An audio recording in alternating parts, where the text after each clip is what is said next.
Atento aviso para las alumnas y alumnos de secundaria.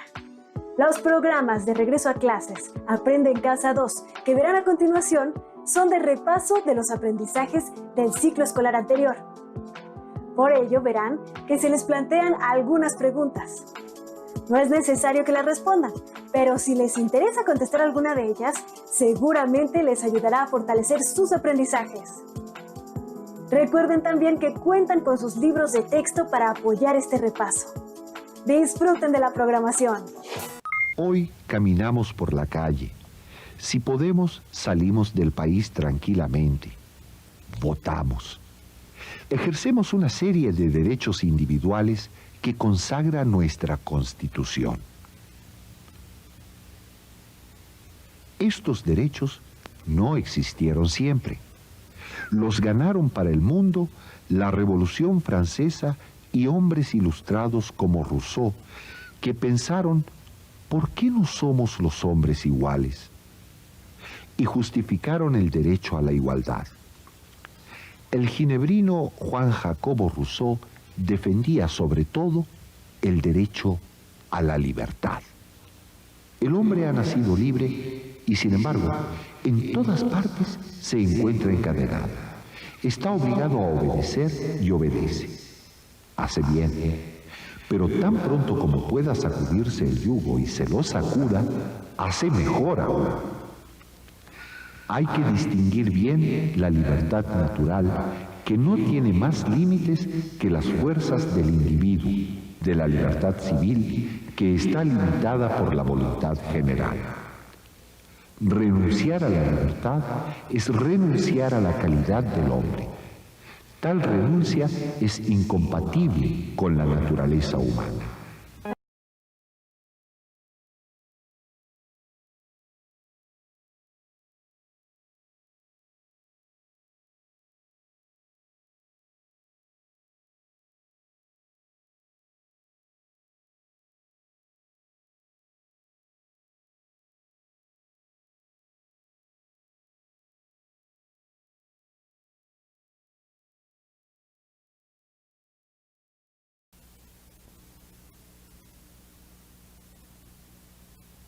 Sigamos conociendo más sobre la vida y el pensamiento de Juan Jacobo Rousseau.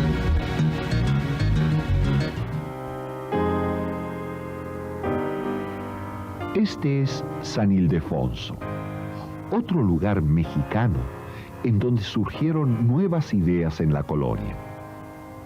Oigamos aquí, entre pasillos y murales, a Rousseau, ese ilustrado que pensaba que el Estado nació de un contrato y el pueblo tiene derecho a anular un contrato desventajoso.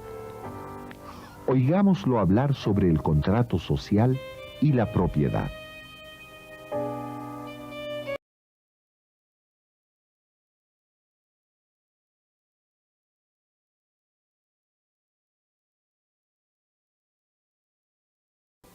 El primero a quien después de cercar un terreno se le ocurrió decir, esto es mío, y halló personas bastante sencillas para creerle, fue el verdadero fundador de la sociedad civil. ¿Cuántos crímenes, guerras, muertes, miserias y horrores habrían ahorrado al género humano el que, arrancando las estacas o arrasando el foso, hubiera gritado a sus semejantes: guardaos de escuchar a este impostor, estáis perdidos si olvidáis que los frutos son para todos y que la tierra no es de nadie. Rousseau fue un pensador que contribuyó a delinear el perfil de la democracia. También podemos mencionar a Montesquieu, Locke, Tocqueville y a muchísimos más. La democracia terminó configurándose como un régimen de libertades y derechos, que es opuesto a los regímenes autoritarios y dictatoriales, en los cuales las personas carecen de las libertades y de los derechos más esenciales, y son los gobernantes los que deciden qué es lo que la gente puede ver, leer, pensar, escribir y creer. De manera que tiene enormes ventajas para todos nosotros vivir en una democracia. te invitamos a ver el siguiente video para conocer algunas características principales de esta forma de gobierno. Todos los países tienen un gobierno que influye en la vida de los ciudadanos. En el mundo hay diferentes tipos de gobiernos. Algunos son no democráticos como la monarquía absoluta, la dictadura o los unipartidistas, autocráticos y dinásticos, y otros son democráticos como nuestro país. La palabra democracia significa gobierno del pueblo o gobierno de muchos, y se distingue de la monarquía, en la que el gobierno se centra en una sola persona, y la aristocracia, donde participa un grupo selecto de personas. Veamos algunas de sus características. Un gobierno no democrático es una dictadura y se caracteriza por ejercer el poder sin límites. En las dictaduras no existe el control, ni límite sobre las decisiones del dictador. Es decir, la sociedad no participa ni limita las acciones y decisiones que son de interés público. En cambio, en un gobierno democrático, se descentralizan decisiones para evitar que los gobiernos concentren todo el poder. Y es representativo.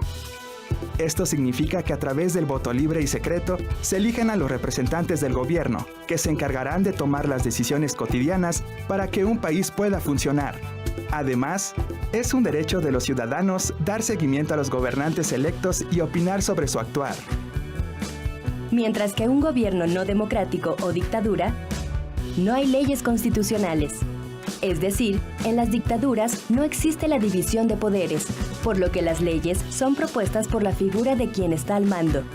De manera que los ciudadanos no poseen leyes que los amparen, y en el mejor de los casos, la Constitución es adaptada a las necesidades del dictador y del grupo al que pertenecen y representan. Un gobierno democrático. En los gobiernos democráticos, la Constitución política es la norma suprema, la cual garantiza el respeto a los derechos humanos de todas las personas. Un gobierno democrático es contrario a estas características, los cuales tienen como antecedentes los valores proclamados con la Revolución Francesa, y que son igualdad, libertad y fraternidad. En México, el artículo 4 constitucional menciona que el varón y la mujer son iguales ante la ley.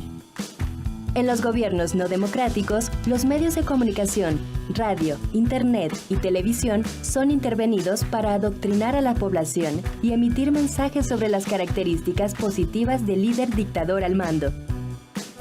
Esto, a menudo, coloca al dictador en una figura de padre protector y benefactor del pueblo. En un gobierno democrático su función es diferente. Es el ejercicio de los derechos de la libertad de expresión y a la información.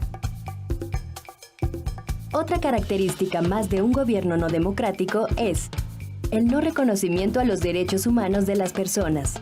Durante los gobiernos de facto, existe una ausencia total de los derechos del pueblo y de los derechos humanos. En contraste, un gobierno democrático garantiza el ejercicio y respeto de los derechos humanos. En un sistema democrático, la libertad de expresión es imperante, por lo que la ciudadanía se organiza y participa plenamente en la vida política, económica y cultural de un país. Ahora analicemos las características del Gobierno de México para comprender la forma de gobierno democrático. Constitucionalmente, nuestro país optó por una forma de gobierno que es republicana, representativa, democrática y presidencialista. Y nos regimos por la Constitución Política de los Estados Unidos Mexicanos de 1917. Es la norma fundamental establecida para regir jurídicamente al país, la cual fija los límites y define las relaciones entre los tres poderes de la Federación, el poder legislativo, el ejecutivo y el judicial, así como también entre los tres órdenes diferenciados del gobierno, el federal, estatal y municipal, junto con la opinión de los ciudadanos. La Constitución fija también las bases para el gobierno y para la organización de las instituciones en que el poder se asienta y establece, con el propósito de garantizar el ejercicio de los derechos y los deberes del pueblo mexicano. En México, la jefatura de Estado es temporal y electiva. A. El presidente dura 6 años. B. La elección del presidente es directamente por el pueblo. C. Y porque es voluntad del pueblo mexicano constituirse en una república y la renovación de los poderes legislativo y ejecutivo se realizan mediante elecciones libres y periódicas. Por todo esto, el Estado mexicano tiene un gobierno representativo, porque el pueblo actúa a través de sus representantes electos con el fin de crear un marco jurídico como para aplicarlo. Después de ver este video, queda claro que una de las principales distinciones que se pueden hacer entre diferentes formas de gobierno es entre regímenes democráticos y regímenes no democráticos, es decir, autoritarios y dictatoriales. Estos últimos, como vimos, se caracterizan por concentrar el poder en una o pocas personas y ejercerlo sin ningún límite de control. Aunque tienen sus propias constituciones y leyes, estas protegen los intereses de los gobernantes, no los derechos de los ciudadanos. Eso contrasta con lo que ocurre con los regímenes democráticos, cuyas constituciones tienen como principal propósito el respeto a los derechos humanos de todas las personas. ¿Recuerdan lo que dice el artículo 1 de nuestra Constitución? Se los recordamos. En los Estados Unidos mexicanos, todas las personas gozarán de los derechos humanos reconocidos en esta Constitución y en los tratados internacionales de los que el Estado mexicano sea parte, así como de las garantías para su protección, cuyo ejercicio no podrá restringirse ni suspenderse, salvo en los casos y bajo las condiciones que esta Constitución establece. También dice que todas las autoridades de cualquier nivel están obligadas a promover, respetar, proteger y garantizar los derechos humanos. Pero hay otras características importantes de la democracia que debemos conocer. Veamos el siguiente video. ¿Qué es la soberanía? Revisemos qué es el principio de soberanía. El principio constitutivo de la democracia es el de la soberanía popular. El único soberano legítimo es el pueblo. La palabra soberanía se refiere al ejercicio de la autoridad en un cierto territorio. Esta autoridad recae en el pueblo, aunque la gente no realiza un ejercicio directo de la misma, sino que delega dicho poder en sus representantes. La soberanía significa independencia, es decir, un poder con competencia total. Este principio señala que la Constitución es el fundamento o la base principal del ordenamiento jurídico, por lo que no puede existir norma que esté por encima de esta.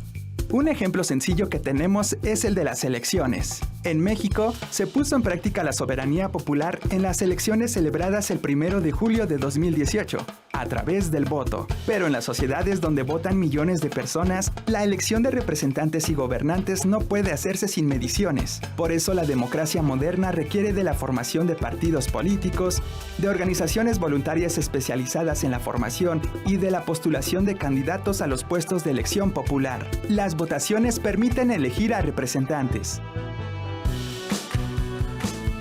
A través de la representatividad, los ciudadanos autorizan a determinadas personas a legislar o a realizar otras tareas gubernamentales, constitucionalmente definidas por un periodo de tiempo. Con ello, el pueblo delega en sus representantes electos la capacidad de tomar decisiones, en el entendido de que una vez transcurrido el tiempo correspondiente, podrá evaluar y, si fuera el caso, sancionar electoralmente su comportamiento político. Mediante la elección de sus representantes, el pueblo se identifica con quien considera va a dar curso a sus ideas y deseos, a través del ejercicio del derecho al voto. De esta forma, los representantes recogen esa voluntad y la transforman en acción de gobierno. Pero como se ha dicho antes, no solo para aquellos que les han votado, sino para todo el pueblo conformado por hombres y mujeres. Como te darás cuenta, es importante mantener presente que la acción del representante es controlable por el representado, para valorar si aquel ha tratado de acortar la distancia entre el ideal expresado por el pueblo y el logro conseguido por el representante en virtud del interés común. De modo que los ciudadanos pueden pedir cuentas a sus representantes, mediante preguntas y rechazando las acciones que toman. Un ejemplo de ello es el Instituto Nacional de Transparencia, Acceso a la Información y Protección de Datos Personales, al que cualquier ciudadano puede solicitar información de las acciones del gobierno federal. Ahora que ya sabemos qué es la soberanía popular, queda claro que no basta con elegir a nuestros representantes. Es nuestra responsabilidad dar seguimiento a lo que hacen aquellos que nos representan. ¿Y tú? ¿De qué manera das seguimiento a las acciones de los representantes en tu grupo, en tu escuela y en tu comunidad? Como lo explica el video, la democracia es el gobierno del pueblo. Pero el pueblo no es una masa anónima, sino el conjunto de ciudadanos que, para ejercer ese poder llamado soberanía popular, elige representantes. Esto es así porque en las sociedades modernas, donde habitan cientos de miles o millones de personas, sería prácticamente imposible que los ciudadanos directamente ejercieran el poder y se gobernaran a sí mismos. Por eso las modernas democracias son democracias representativas, es decir, los ciudadanos delegan el poder en representantes que ellos mismos eligen por medio del voto. Al elegir a nuestros representantes, los estamos autorizando a que sean ellos quienes tomen las decisiones durante un periodo determinado. Por ejemplo, en México elegimos presidentes municipales por 3 años, diputados por 3 años, senadores por 6 años y presidente de la República por 6 años. Los representantes tienen un cierto margen de libertad en sus decisiones, pero nunca debemos de perder de vista que llegaron a sus cargos gracias a los ciudadanos, quienes les dieron los votos necesarios por estar comprometidos con un determinado programa político. ¿Y eso qué significa? Que en México los ciudadanos tienen la posibilidad de controlar el desempeño de sus representantes y el derecho también de exigirles que rindan cuentas. ¿Sabes qué es la rendición de cuentas? Es la obligación del representante o del gobernante de informar a la ciudadanía acerca de lo que ha hecho, cómo lo ha hecho y lo que ha conseguido. ¿Y qué pasa si la ciudadanía percibe que sus representantes no están cumpliendo adecuadamente con sus responsabilidades? Pueden retirarle la confianza, pueden no volver a votar por él y en algunos países pueden incluso desalojarlo de su cargo antes de que concluya el periodo para el cual fue electo. Veamos cómo funciona la vigilancia ciudadana de los representantes políticos en el siguiente video. Un representante popular es una persona que fue elegida en una votación de ciudadanos. Ser representante popular es un derecho y obligación al desempeñar un puesto en alguno de los cargos de la administración pública, como alcaldes en el caso de la Ciudad de México, de presidentes municipales, gobernadores y el presidente de la República. También son representantes populares los diputados y senadores. ¿Y cómo saber si las personas que tienen estos cargos realmente nos representan?